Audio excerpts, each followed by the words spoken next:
તો જોવો લોકેશન એકદમ ચેન્જ થઈ ગઈ છે અને ભાઈ બહુ પવન છે, અવાજ કદાચ આમનામ ઢાળ જ છે. જો મિત્રો કેટલું નીચે આમનામ જો આ જોવો ચકલા ઘર બને એવું લાગે છે. આમાં છે ને ચકલિયું માળા ને એવું કરી શકે. એટલે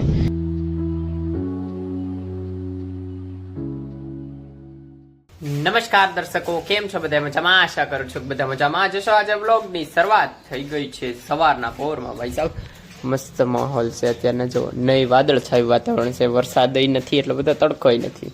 તો જો શાંત છાંયો છે. મમ્મી કપડાં ધોવે છે અને નીતિનભાઈ ગયા છે ગેરેજમાં કામે. આજે આપણે રજા છે તો આપણે ઘરે બેઠા છીએ. બાકી જો ગ્રીનરી થઈ ગઈ એકદમ મસ્ત, કારણ કે વરસાદ આવી ગયો કે નહીં. એટલે જો ધનવેલની બધી રિકવરી થઈ ગઈ છે. આ ધનવેલ લીમડો મસ્ત થઈ ગયો, મીઠો લીમડો, ગુલાબ કેટલા બધા આવી ગયા છે. જો અને આ શું છે કોમેન્ટ કરીને કહી દેજો કેનું ઝાડવું છે. બાકી આ બાજુ જો વેલ ને બધું થઈ ગયું છે મસ્ત, એકદમ લુક ચેન્જ થઈ ગયા છે. આ ફૂલડા આવી ગયા મસ્ત. મોર્નિંગ તો એકદમ ગુડ થઈ ગઈ, પણ જો અહીંયા પ્લેઝન્ટ વાતાવરણમાં જો કેવું એકદમ લીલી ચાદર પથરાઈ ગઈ છે મસ્ત. આ ઘાસ ઉગી જશે વરસાદનું અને દોરડાનું કામ હાલે છે. જ્યાં દોરડા બન્યા અને જો વાદળ છાયું વાતાવરણ. તો અત્યારે ભાઈ બપોરના ખરો તડકો થઈ ગયો છે અને એવરેજ ઇન્ડિયન હોમ પ્રમાણે જો ઘઉં સુકાય છે, આ બાજુ ચણા સુકાય છે. અંદર રજા નીતિનભાઈ? હા, સાયકલ લઈને વહી આવ્યો છે એટલે રજા જ હોય. એટલે એમ નહીં, બપોરે તો શેઠની ગાડી લઈને આવે તો પાછું જવાનું હોય ને. હવે તો સાયકલ લઈને વહી, હવે ન જાય તો હાલે. એવું છે? તારે બપોર કેડે વહી જાવ?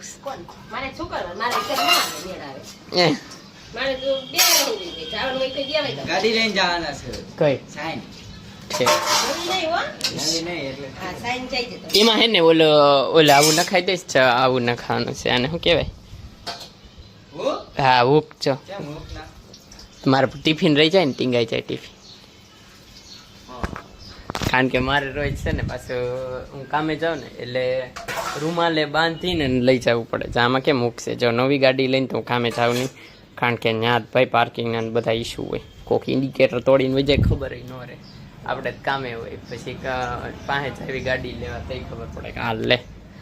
આ ગાડી ઘણી મેલી થઈ ગઈ હો નીતિનભાઈ, જોઈ લે. જો તો ખરા એમ, જો કેટલી કન્ડિશન ખરાબ થઈ. એમને અહીંયા થોડો ગારો ઉડે કાંઈ મેઘવિલમાં ને એમાં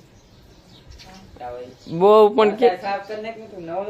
પણ હું નવરો છું એ વાત સાચી છે, પણ આપણે ઘરે શું, પણ ગાડી આ ગાડી તારે સાફ કરવાની હોય ને એમ.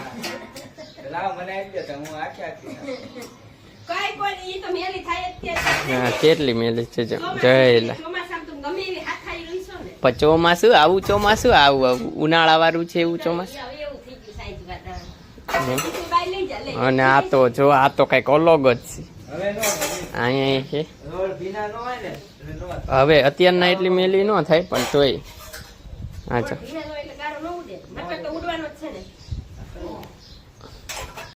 તો બપોરે અત્યારના જમી તો લીધું, પણ બતાવવાનું રહી ગયું હતા. જવા આ જલજીરા ને બધું પડ્યું છે. ડુંગળી સુધારી દીધી તો ડુંગળી ખૂટી નહીં. ચાલો ડુંગળી પડી છે. અને પનીરનું શાક હતું આજ મમ્મીએ બનાવ્યું હતું. કાલ બનાવ્યું હતું, જો કે મહેમાન હતા એટલે આજ પડ્યું હતું પનીરનું શાક. ખાઈ લીધું અને છાશ ને એવું બધું તો બતાવવાનું તો રહી ગયું. જમી લીધું પછી હું કે પ્રો બ્લોગર નહીં ને છીએ, પ્રો થતા વાર લાગ્યું ને તો જમી લીધું પછી બધું. હવે આ બધું સાફ કરી નાખ્યું. તો 6 વાગી ગયા, સ્નેક્સ ટાઈમ જવો. વણેલા ગાંઠિયા છે, ફાફડા ગાંઠિયા છે, ચટણી છે. કઢી કેમ ગઈ? કઢી નાખી દીધી. નહીતર કઢી આવીને હકીકતમાં અમારા બોટાદમાં છે ને કઢી આવીને ખાય. બાકી જો આઈડિયા વણેલા ગાંઠિયા છો, ચટણી આવું ખાઈ. હા કાકો ગાંઠિયા ખાવાનું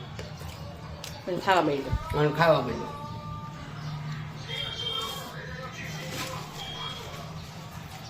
દેખાવું નથી દેખાડું હવે.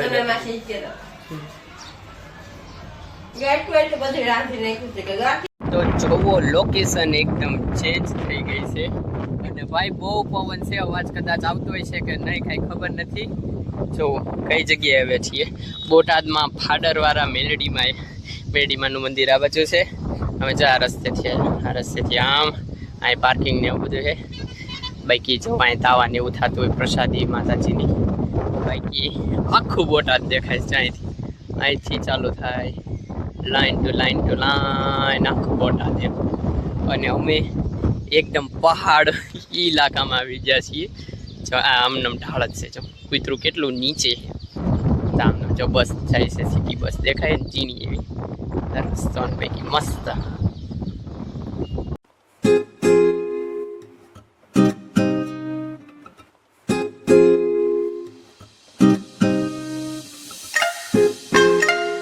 આ જોવો ચકલા ઘર બને એવું લાગે છે. આમાં છે ને ચકલિયું માળા ને એવું કરી શકે, એટલે કેટલું મસ્તનું છે. જો આટલે ઉપરથી ખેતર જો બધા કેવા નાના આમ ચોપાઈટ ને આમ સાપસીડીના ઓલા ન હોય ઝીણા પ્લે બોર્ડ એવા દેખાય છે. જો ખેતર હે મોટા, કેટલા વીઘાના એ બધા.